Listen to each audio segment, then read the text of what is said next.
I'm a fan of Charles Band.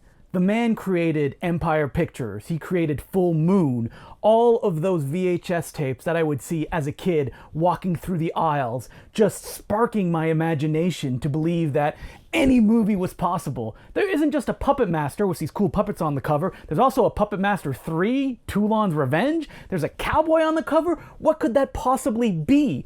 I love the enthusiasm that Band also brought to all of the projects that he made. The idea of creating an interconnected Marvel Comics style universe in the 90s. The fact that he put the creators front and center in the video zones during the Full Moon era because it created a kind of fan community around those films. That is stuff that I love. On the other hand, Charles Band's taste when it comes to making movies, not always the best. Or the decisions that he makes as a businessman. It's very complicated and unsavory at times. So, when it was announced that Charles Band was writing his own autobiography, I was excited because I like the idea of reading the trials and tribulations that Band went through in a decade-long career.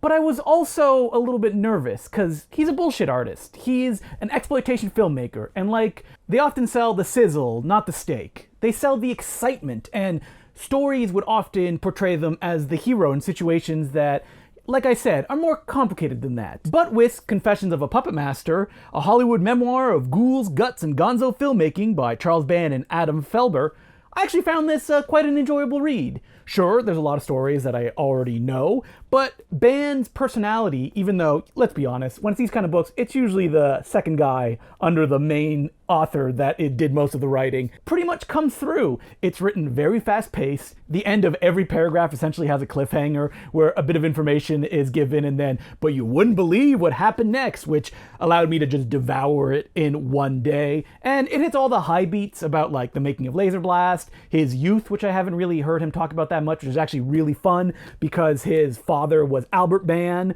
who served under people like John Huston on the Red Badge of Courage. And it's also the life of a guy that clearly he loves making things. And he is a terrible businessman. That is the thesis of this book. That Charles Band, as you learn, he got a lot of money a lot of times, whether it was his deal with Full Moon and Paramount, with Empire Pictures, and that he bought the Dino De Laurentiis studio lot and started making movies there, and the way it all kind of fell apart. I was prepared for it to be a book where Charles Band was like, well, it was out of my control and I lost all my money even though I was trying my best. There's a little bit of that, but there's also a lot of soul searching, or a lot of admitting that he's the one that's at fault, that he tries to move forward, but a lot of the stuff that happened, a lot of the money that was lost, even a lot of people that didn't get paid, sometimes it's at his feet, that he dreamt too big, he wanted too much, not because he's a greedy person, but he just loves the idea of all this stuff. And through this book, it really comes through. And so if you have any interest in that, I would recommend checking it out. Sure, it's mostly roses throughout the book, but there's a little darkness in it as well, and you get a pretty good look of who Charlie Band is. I don't know him personally, but I've listened to commentaries, I've read interviews with him, and the surfer dude persona that he kind of has, this laid-back fellow, it comes through. Even though at one point he talks about the fact that he doesn't really smoke weed, and those Evil Bong films say differently. But if I was going to recommend this book, I have to tie it with two other books that have already been published, which are It Came from the Video Aisle, The Story of Full Moon, a beautiful full-color book about the trials and tribulations of Full Moon Pictures.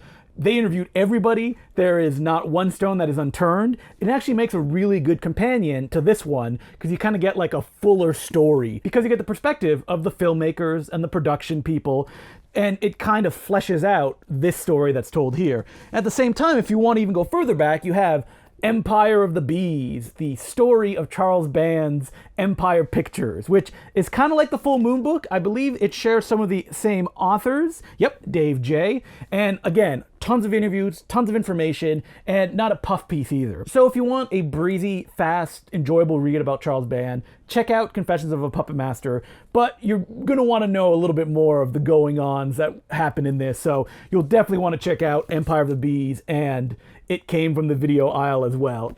they kind of all complement each other. So if you enjoyed this video, please subscribe. It would be very much appreciated. And make sure to check me out on the Important Cinema Club, where I talk about all sorts of topics when it comes to movies. We even did an episode on full moon pictures. Thanks for watching.